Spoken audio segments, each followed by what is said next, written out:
নমস্কার, good afternoon. আপনারা দেখতে শুরু করেছেন পশ্চিমবাংলা এবং সীমাঞ্চলের fastest growing and most lovable digital platform news today India. আমি চিফ রিপোর্টার জব্বার আলী। এই মুহূর্তে নিউজ টুডে ইন্ডিয়ার জন্য আপনাদের একটা বিগ ব্রেকিং নিয়ে হাজির হয়েছি।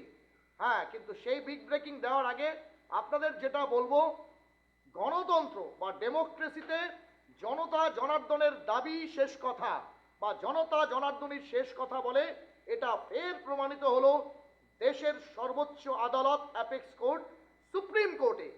আপনাদের জানিয়ে দিই, এই মুহূর্তে গোটা দেশের 12টা রাজ্য সাথে পশ্চিমবাংলাও এসআইআর আবহে বা এসআইআর জ্বরে রীতিমতো জর্জরিত। মানুষ নুব্জ প্রায়। তার কারণ হচ্ছে কেন্দ্রীয় নির্বাচন কমিশন বা ইলেকশন কমিশন অফ ইন্ডিয়ার ঘন্টায় ঘন্টায় তুগলকি সিদ্ধান্ত বা তুগলকি ফরমান, যে ফরমানকে রীতিমতো কুপকাত করেছে দেশের সর্বোচ্চ আদালত সুপ্রিম কোর্ট অফ ইন্ডিয়া। হ্যাঁ, ঠিক আপনাদের জানানোর চেষ্টা করব, 2026-এর বিধানসভা নির্বাচনকে পাখির চোখ করে সরকারি ক্ষমতাসীন দল তৃণমূল কংগ্রেস যেমন ঝাঁপাচ্ছে, লড়ছে, ঠিক তেমনি বাংলা দখলের লড়াইয়ে বিজেপি, কংগ্রেস, আইএসএফ থেকে শুরু করে সিপিআইএম বা বাম দলগুলি, তারাও কিন্তু নিজেদের শক্তি পরীক্ষাতে মাঠে নেমে পড়েছে।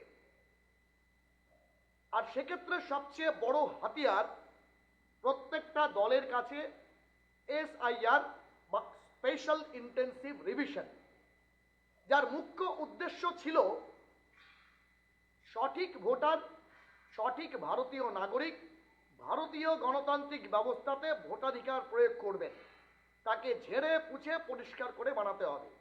তাতে সহমত ছিলেন ভারতীয়রা, তাতে সহমত ছিলেন বাঙালিরা। কিন্তু বাদ সাধল কেন্দ্রীয় নির্বাচন কমিশনের একের পর এক তুগলকি ফরমান। ঘন্টায় ঘন্টায় পরিবর্তিত হচ্ছিল সেই ফরমান। মনে করতে পারেন, আপনাদের নিশ্চয়ই মনে আছে, সেখানে ফরমান জারি হয়েছিল এসআইআর বা স্পেশাল ইন্টেন্সিভ রিভিশন করার আগে কেন্দ্রীয় নির্বাচন কমিশন মাননীয় জ্ঞানেশ কুমারজি একদম সমস্ত প্রাইম চ্যানেল থেকে সোশ্যাল মিডিয়া, প্রিন্ট মিডিয়াতে বলে দিয়েছিলেন 2002 সালকে বেস করে স্পেশাল ইন্টেন্সিভ রিভিশন হবে এবং যাদের 2002 সালে নিজের নাম ভোটার তালিকায় আছে অথবা তাদের বাবা, মা, ঠাকুরদা, ঠাকুরমা, দাদু, দিদা, তারা যদি প্রজেনিতে থাকে, অটোমেটিক্যালি তাদের খসড়া ভোটার তালিকা এবং ফাইনাল ভোটার তালিকা 2026 এ যা হবে 14ই ফেব্রুয়ারি, এখনো পর্যন্ত বলা হচ্ছে, তাতে প্রত্যেকের নাম থাকবে। তাদেরকে কোনো ডকুমেন্ট বা কাগজপত্র দিতে হবে না। যেমন কথা তেমনি কাজ। কিন্তু দ্রুততার সঙ্গে এসআইআর সমাপন করতে হবে, কারণ মে মাসের আগেই পশ্চিমবাংলায় বিধানসভা নির্বাচন শেষ করতে হবে। এটাই কেন্দ্রীয় নির্বাচন কমিশনের টার্গেট, বাংলার গণতন্ত্রকে রক্ষা করতে, গণতান্ত্রিক পদ্ধতিতে মানুষ তাদের নির্বাচিত প্রতিনিধিদের মাধ্যমে বিধানসভা গড়বেন, বিধানসভাতে নিজেদের প্রতিনিধিত্ব পাঠাবেন। সেটা যে কোনো রাজনৈতিক দলের হতে পারে। যেমনি কাজ, যেমনি কর্তার নির্দেশ, তেমনি কর্মীদের কাজকর্ম করতে হবে। দিন নেই রাত নেই সরকারি আধিকারিক, আমলা, আইএএস, ডাব্লিউবিসিএস অফিসার থেকে শুরু করে নির্বাচন প্রক্রিয়ার সঙ্গে একদম জুতো সেলাই থেকে চণ্ডীপাঠকারী যারাই ছিলেন তারা প্রত্যেকে নিযুক্ত হলেন। রাতে ঘুম উঠল প্রত্যেকের, রাত জেগে এনুমারেশন ফর্ম, নির্বাচন কমিশন দ্বারা প্রদত্ত এনুমারেশন ফর্ম, সেটা বিএলওরা ডিস্ট্রিবিউট করলেন, তা সংগ্রহ করলেন। বিএলএদের সহযোগিতায়, সাধারণ মানুষের সহযোগিতায় সেটা বিএলও অ্যাপে আপলোড করলেন। তারপর প্রশ্ন এলো ডিসক্রিপেন্সি বা ত্রুটি। হ্যাঁ, লজিক্যাল ডিসক্রিপেন্সি। সেই লজিক্যাল ডিসক্রিপেন্সির বিষয়টা হচ্ছে লজিক যেখানে কাজ করছে না, কোথাও যেন ভুল হচ্ছে। কিন্তু সেই লজিক্যাল ডিসক্রিপেন্সি আদৌ কি লজিক্যাল নাকি ইললজিক্যাল, এ নিয়ে প্রশ্ন ঘুরপাক খাচ্ছিল গোটা পশ্চিমবাংলার আকাশে, সাধারণ মানুষ, শিক্ষিত, অশিক্ষিত, অর্ধশিক্ষিত প্রত্যেকের মধ্যে। যে ডিসক্রিপেন্সিটা খোঁজা হচ্ছে সেটা কি আদৌ লজিক্যাল ডিসক্রিপেন্সি খোঁজা হচ্ছে নাকি অন্য কিছু? এক্সাম্পল 1, 2002 সালের ভোটার তালিকাকে আমরা বারবার বলেছি, বাংলা থেকে বাংলার জন্য ইংরেজিতে কনভার্ট করা হয়েছে আর্টিফিশিয়াল ইন্টেলিজেন্সের মাধ্যমে। তার কারণ একটাই হচ্ছে, ম্যানুয়ালি করতে গেলে দীর্ঘ সময় লাগবে, তাই আর্টিফিশিয়াল ইন্টেলিজেন্সকে ব্যবহার করলো। আমরা ট্রাভেল ইঞ্জিন একটা গল্প পড়েছিলাম মুলকরাজ আনন্দের, যন্ত্রের যন্ত্রণা। এআইয়েরও যন্ত্রণা রয়েছে, কারণ সেটা ডিজাইন করা, সেটা মডিফাই করা, সেটার ইনস্ট্রাকশন, সেটার অ্যালগোরিদম তৈরি করেন একজন সফটওয়্যার ইঞ্জিনিয়ার।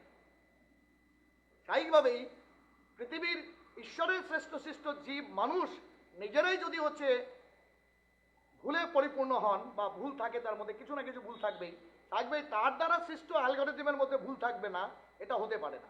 স্বাভাবিকভাবেই হিন্দু, মুসলিম, শিখ, ইসাই গোটা ভারতবর্ষের বিভিন্ন প্রান্তে বা বাংলার বিভিন্ন প্রান্তে বিভিন্ন জাতের যারা মানুষ আছেন, কোথাও চন্দ্র, কোথাও কুমার, কোথাও মোহাম্মদ, কোথাও শেখ, কোথাও হাজি, এর সমস্ত কিছুতে বিভ্রান্তি। হ্যাঁ, বাংলা থেকে এআই এর মাধ্যমে ইংরেজিতে তর্জমা করার ফলে যা হওয়া উচিত ছিল তাই হয়েছে, আর স্বাভাবিকভাবে মানুষ বিড়ম্বনার শিকার। অনেকের নামের ক্ষেত্রেই বিভ্রান্তি তৈরি হলো, বানান ভুল হলো বাংলা থেকে ইংরেজিতে কনভার্সন বা ট্রান্সলেশনের সময়, আর তার ফলেই তৈরি হলো লজিক্যাল ডিসক্রিপেন্সি। হ্যাঁ, কোনো ভোটারের বাবার নাম ইত্যাদি, ঠিকানা, মায়ের নাম ইত্যাদি, আত্মীয় পরিজনের নাম পরিবর্তন, নিজের নাম পরিবর্তনও রয়েছে, হতেই পারে। সেক্ষেত্রে অবশ্যই ভারতীয় সংবিধানকে মান্যতা দিয়ে যে প্রভিশনসটা একজন ভারতীয় নাগরিক হিসাবে আছে, সেই হিসাবে তারা নাম পরিবর্তন করেছে, বাবার নাম পরিবর্তন করেছে, ভুল ভ্রান্তিকে সংশোধন করেছে। 2002 সালে যে ব্যক্তির নাম হয়তো রামচন্দ্র সোম ছিল, তিনি চন্দ্রটাতে রাম সোম করেছেন, চন্দ্রটা বাদ গেছে। এটা তো তার একটা ফান্ডামেন্টাল রাইট, সংবিধান স্বীকৃত অধিকার, সেই অনুপাতে করেছিলেন। মাধ্যমিক অবধি যারা পড়াশোনা করেছেন তাদের অ্যাডমিট কার্ড, সেই অ্যাডমিট কার্ডের মধ্যেও সেই প্রকৃত নামটা তারা দিয়েছেন। বার্থ সার্টিফিকেট বারবার অনেকের সংশোধন হয়েছে বিভিন্ন কারণে, ভুল ভ্রান্তির জন্য, যেগুলো হচ্ছে ক্লারিক্যাল বা নিউমেরিক্যাল বা বলা চলেছে ক্লারিক্যাল হচ্ছে করণিক সংক্রান্ত যে সমস্যা থাকে, টাইপিক্যাল এরর থাকে, এগুলো সংশোধন করেছেন। সেই অনুপাতে শিক্ষাগত যোগ্যতায় যারা মাধ্যমিক উত্তীর্ণ বা মাধ্যমিক অনুত্তীর্ণ, তাদের কাছে একটা ডকুমেন্ট থাকে বার্থ সার্টিফিকেটের পরেই, যার দরজাটা অনেক বেশি, সেটা হচ্ছে মাধ্যমিকের অ্যাডমিট কার্ড।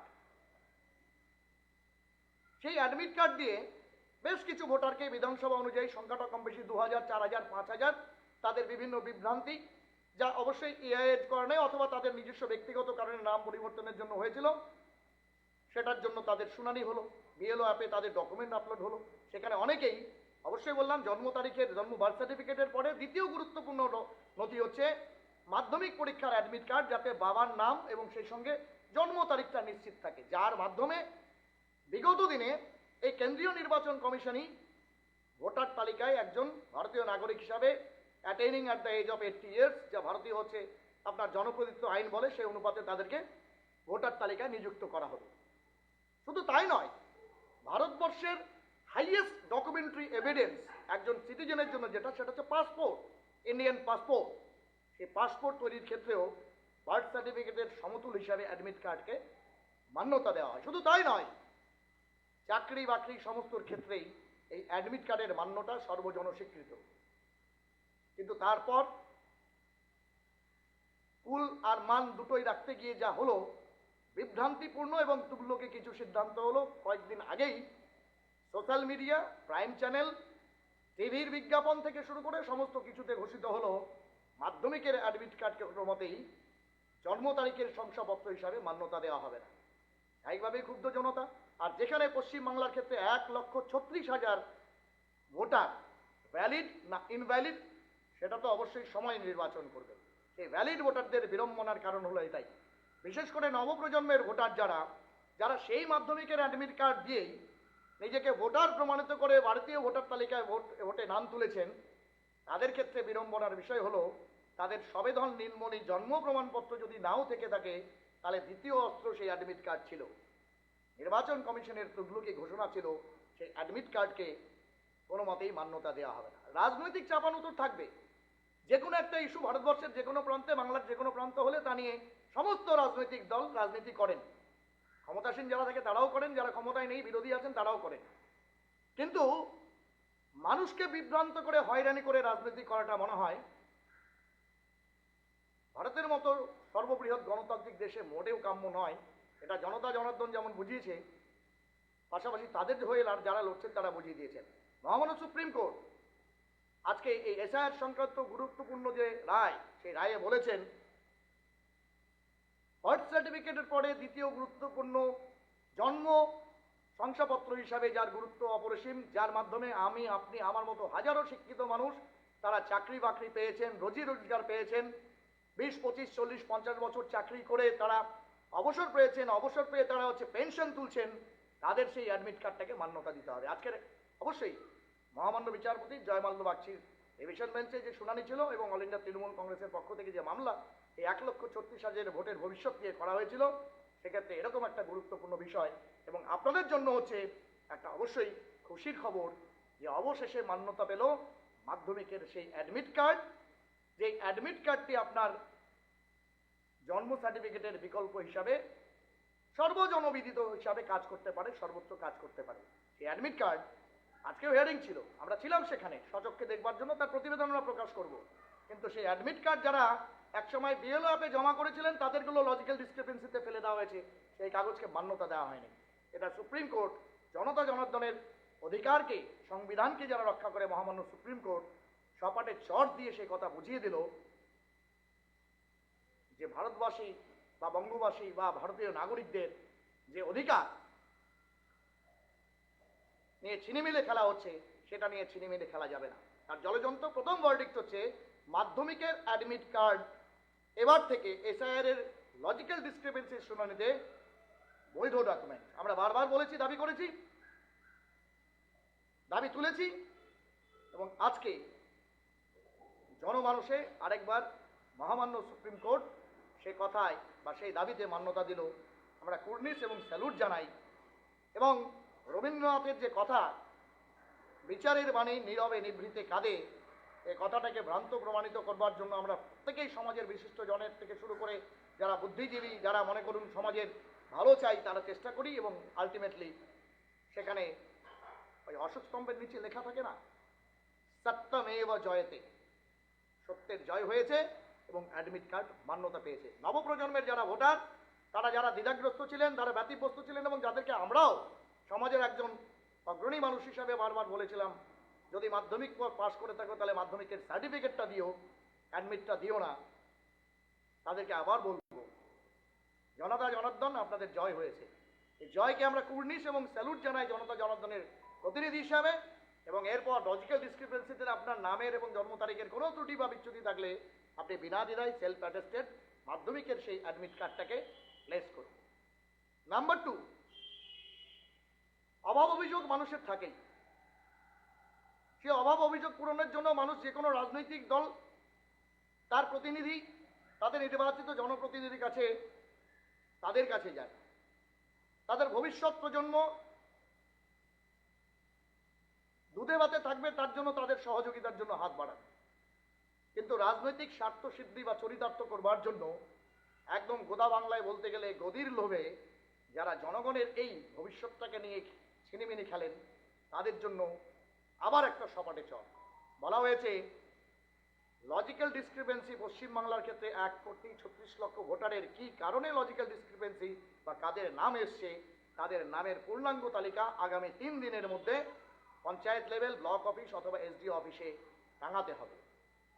আমার আপনার প্রত্যেকের জানার অধিকার রয়েছে। আপনি কোন দোষে দোষী সাব্যস্ত হচ্ছেন সেটা জানার অধিকার কোর্টের চৌহদ্দির মধ্যেও রয়েছে, বাইরেও আপনার রয়েছে, প্রশাসনের কাছেও রয়েছে। আর স্বাভাবিকভাবেই আরেকবার আপনি জানতে পারবেন আপনার লজিক্যাল ডিসক্রিপেন্সিসটা কী কারণে। তার জন্য আর আপনাকে চাতক পাখির মতো সে বিএলএ অ্যাপ বা বিএলও অ্যাপ অথবা বিএলএ অথবা তার যে নোটিশ, তার জন্য বসে থাকতে হবে না। You have the right to know. একদম। আমরা একটু নেটওয়ার্ক ইস্যুর কারণে বিচ্যুত হয়েছিলাম। সাউন্ডটা আপনারা শুনতে পাচ্ছেন কিনা একটু কমেন্ট করে যদি জানান, আমরা অবশ্যই জানার চেষ্টা করবো। আর কারো যদি কোনো কোশ্চেন্স থাকে, এই ইন্টারাকশনটার জন্যই আমরা অপেক্ষা করছিলাম।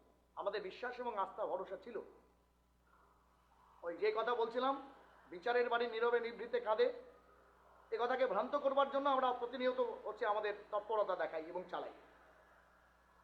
সেই লজিক্যাল ডিসক্রিপেন্সির লিস্ট থাকতে হবে। 3 নম্বর বিষয় যেটা, লজিক্যাল ডিসক্রিপেন্সির লিস্ট 3 দিনের মাথায় প্রকাশিত হওয়ার পরেই 10 দিনের মধ্যে আপনার এই লজিক্যাল ডিসক্রিপেন্সির যে হিয়ারিং সেটা শেষ করতে হবে।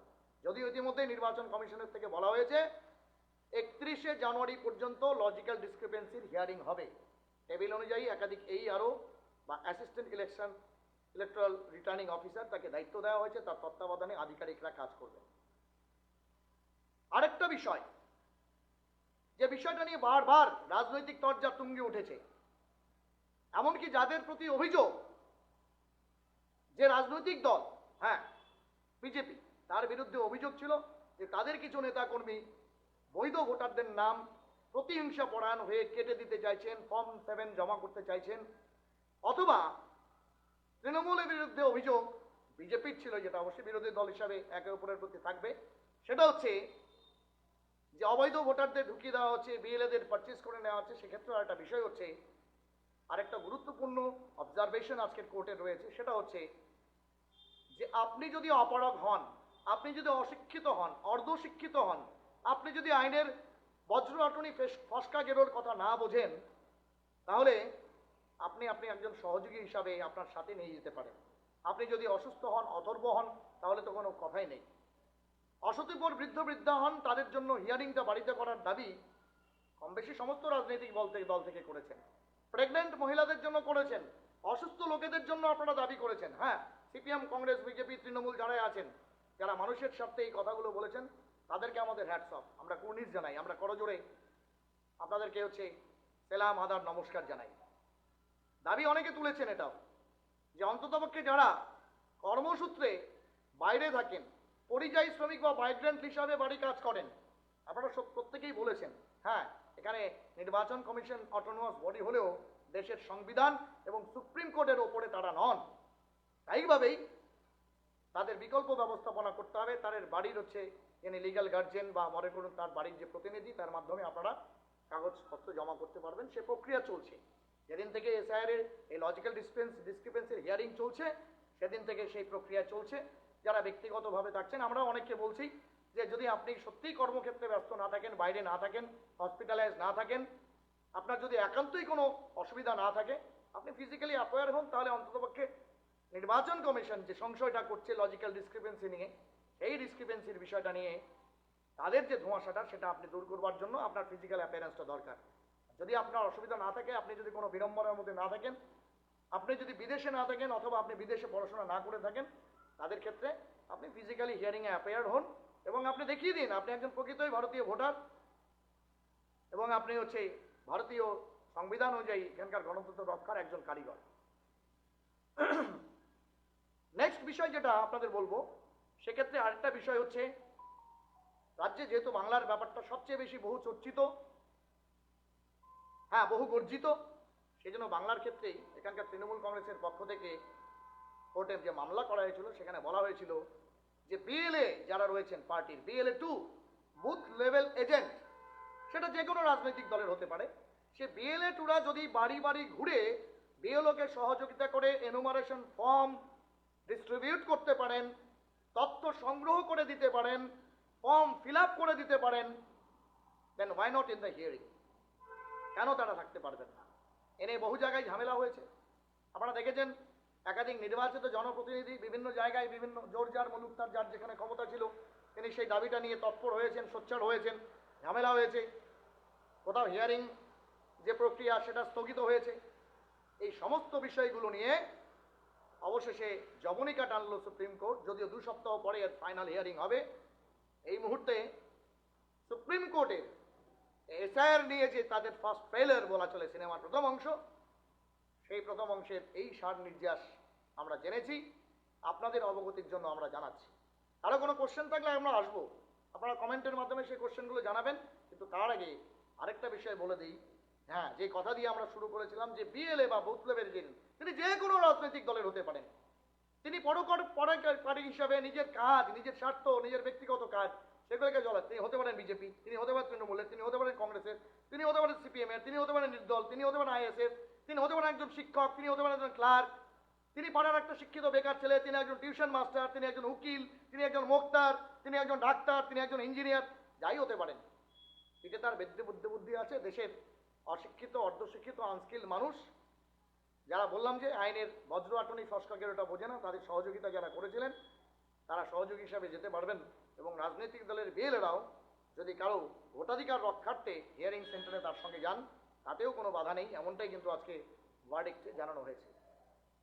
পাশাপাশি শেষ বিষয় যেটা আপনাদের বলবো, আমরা বারবার বলেছি এসআইআর নিয়ে একাধিক রাজনৈতিক মন্তব্য, চর্চা, সেগুলো তুঙ্গে থাকতে পারে, কিন্তু আমাদের মানুষের প্রতি সংবাদ মাধ্যম হিসাবে যে দায়বদ্ধতা, সেই দায়বদ্ধতার তাগিদে আমরা বারবার মানুষকে আশ্বস্ত করতে চাইছি, আশঙ্কিত করতে চাইনি। শুধু তাই নয়, যখন গোটা পৃথিবীতে বিশ্ব মহামারী, বৈশ্বিক মহামারী, করোনার মহামারী চলছিল, আমরা তখনও বুক চিতিয়ে মানুষের জন্য কাজ করবার জন্য, মানুষকে আতঙ্কিত না হবার জন্য, ঘরবন্দি মানুষকেও আমরা সচেতন করে তাদেরকে বারবার বলেছি, মেঘ দেখে কেউ করিস নে ভয়, আড়ালে তার সূর্য আসে, হারা শশীর হারা হাসি অন্ধকারেই ফিরে আসে। হ্যাঁ, সেই ঘনঘটা, কোভিডের ঘনঘটা 2020-21, সেই ঘনঘটা কেটেছে। আমরা অনেকেই সুস্থ আছি, অনেকেই ভালো আছি, আবার অনেক নিকটাত্মীয়কে হয়তো আমাদের খুব কাছের লোককে আমরা হারিয়েছি। অনেক ফ্যামিলি তাদের নিকটাত্মীয়কে, বাড়ির একমাত্র উপার্জনক্ষমকে হারিয়ে তারা নিঃস্ব হয়েছেন। তারা হয়তো ধীরে ধীরে সমাজের মূল স্রোতে, মূল গতিতে ফেরবার চেষ্টা করছেন। কিন্তু সেই সময় আমরা মানুষকে এই করোনা কোভিডের মধ্যেও নিজের প্রাণের ঝুঁকি নিয়ে দায়িত্বশীল মিডিয়া হিসেবে তাদেরকে বলেছি যে আপনারা আশঙ্কিত হবেন না, চিন্তিত হবেন না। শুরুটা করতামই আমরা এভাবে দিয়ে, করোনা নিয়ে আতঙ্কিত করবার মূল উদ্দেশ্য নিয়ে আপনারা আসিনি, আমরা আপনাদের কাছে সংবাদ পরিবেশন করি না। কিন্তু সাবধানের মার নেই, সেই সাবধানতা বাণী শোনানোর জন্যই আমরা আপনাদের আপডেট করেছি।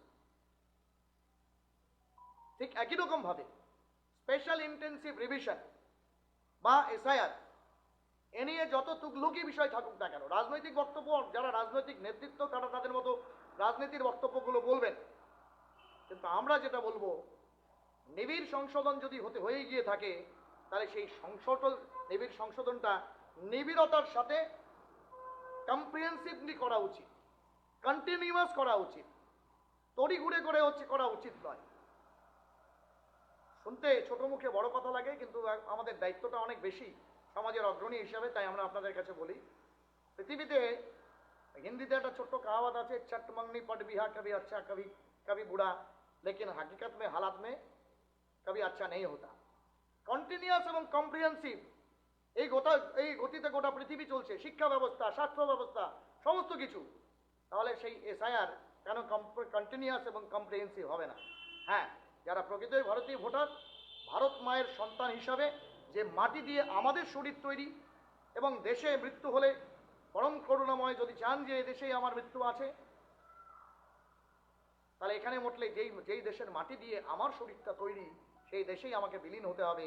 সেই দেশমাতৃকার প্রতি সম্মান জানাতে, শ্রদ্ধা জানাতে, নিবেদিত করতে আমাদের এই প্রয়াসটা, এই দৃঢ়তাটা এখনো মনের মধ্যে আছে এবং থাকবে। আমরা আবারও বলবো, প্রকৃত ভারতীয় নাগরিক, প্রকৃত ভারতীয় নাগরিক, প্রকৃত ভারতীয় নাগরিক, প্রকৃত বাঙালি নাগরিক, প্রকৃত পশ্চিমবাংলার বসবাসকারী, প্রকৃত ভারতবর্ষের বসবাসকারী একটিও বৈধ ভোটার যাতে বাদ না যায়, এই দায়িত্ব সমস্ত রাজনৈতিক দলের।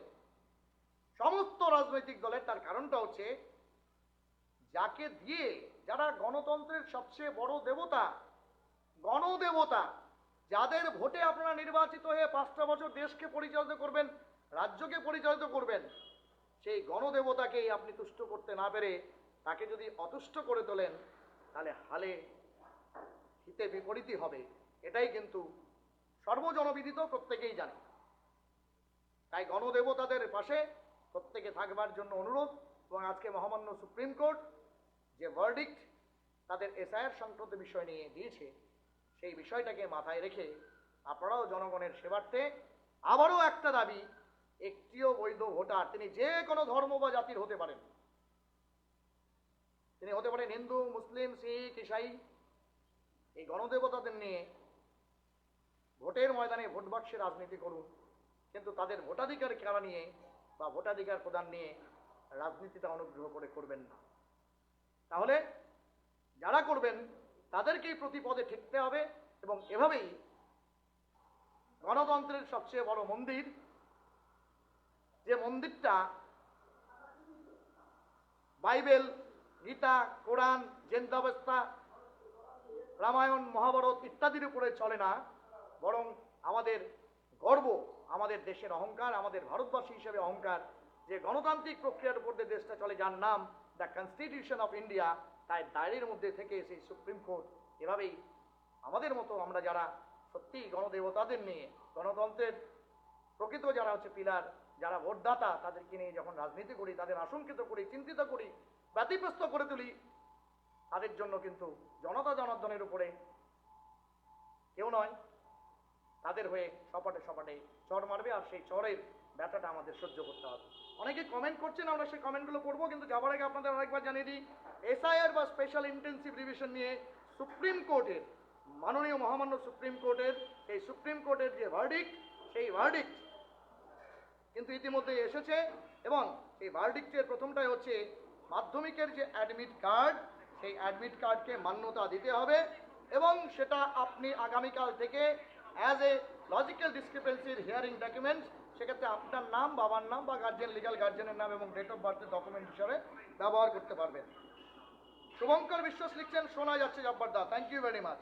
প্রিন্স সাব্বির লিখছেন, বার্থ সার্টিফিকেট আর আধার কার্ডে বার্থ ডেট সেম না থাকলে নোটিশ হিয়ারিংয়ে দোনোটা দিব কিনা। একদম নিঃসন্দেহে আপনাকে জানিয়ে দিই, আধার কার্ড আপনার আধার, আপনার পরিচয়, আপনি যে ভারতবাসী সেটা পরিচয়, হয়তো নাগরিকত্বের প্রমাণ হিসাবে এখন সেটা গৃহীত হচ্ছে না, পরবর্তীতে আরও বেশি তার ফিচার্স যুক্ত হলে সেটাই হয়তো 1 নম্বর ডকুমেন্ট হয়ে যাবে।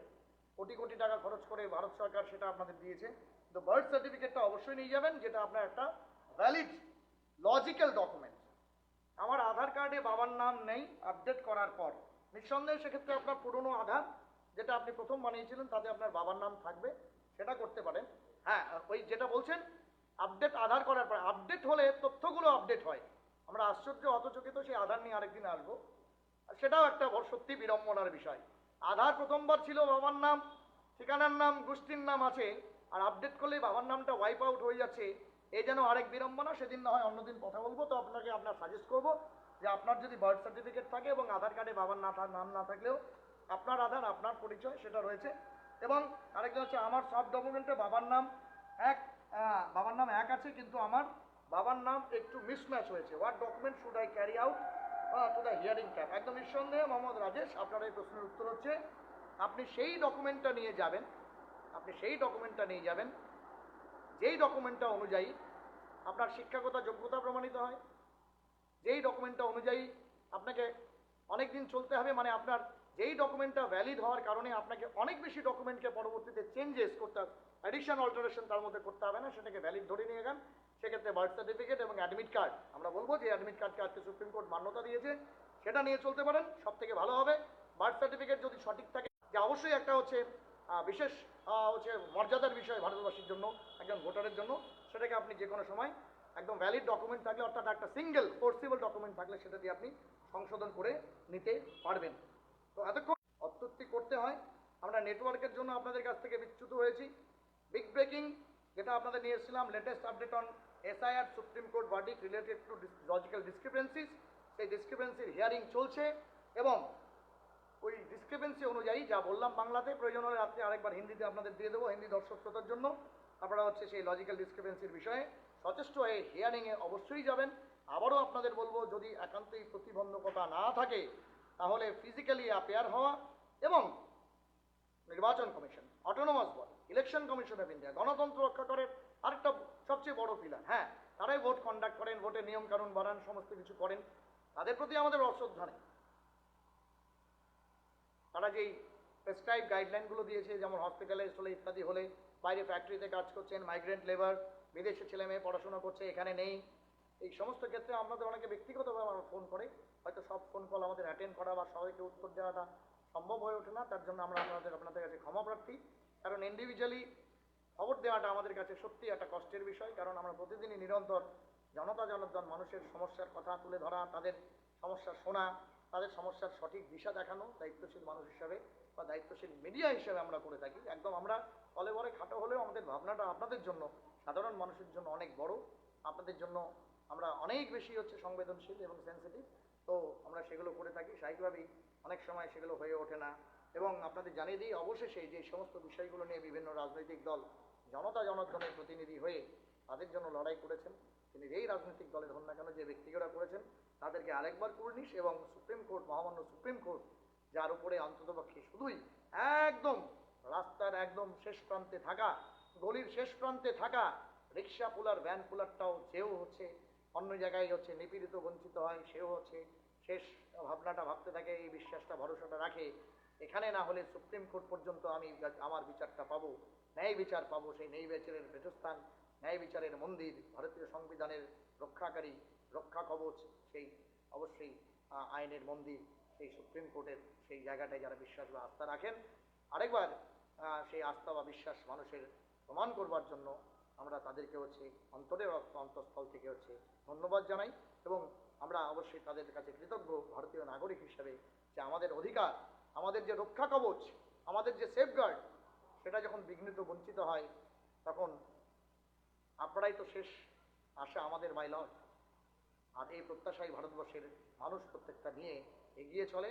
আমরা আবার বলবো, আমাদের মধ্যে বৈরিতা, কলুষিতা, এবং তার পাশাপাশি অবশ্যই আমাদের মধ্যে সাম্প্রদায়িক যে মেলবন্ধন, সেই মেলবন্ধন থাকুক। আবারও সেই একই কথা, ভারতবাসী হিসাবে আমি বার্তাই সবসময়, আমি নয়, আমরা প্রত্যেকেই যারা অবশ্যই সমাজের সবাইকে নিয়ে চলতে চাই, বলি নানা ভাষা, নানা মত, নানা পরিধান, বিবিধের মাঝে দেখো মিলন মহান।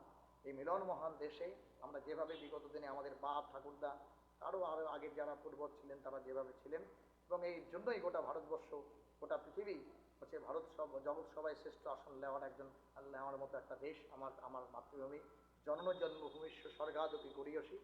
এই দেশের মান সম্মান রক্ষা করার জন্য আমরা যারা অতন্ত্র প্রহরী আছি, প্রত্যেকেই, ছোট্ট থেকে বড় সকলে, আমরা প্রত্যেকেই আমাদের নিজেদের সংযত করি, এবং অবশ্যই আরেকবার বলবো, আমরাই যাতে আমাদের বিড়ম্বনার কারণ না হই, এবং আমাদের কর্মফলের কারণে কেউ যাতে আমাদের প্রতি অত্যুক্তি প্রকাশ না করেন, বিরক্তি প্রকাশ না করেন, হাই না দেন, সেদিকে নজর থাকবে, সেটাই আমাদের নিবেদন থাকবে। এতক্ষণ লাইভে আমার এই বকবকানি, হ্যাঁ, বিশেষ করে এই জন্যই বলবো আপডেট, সাধারণ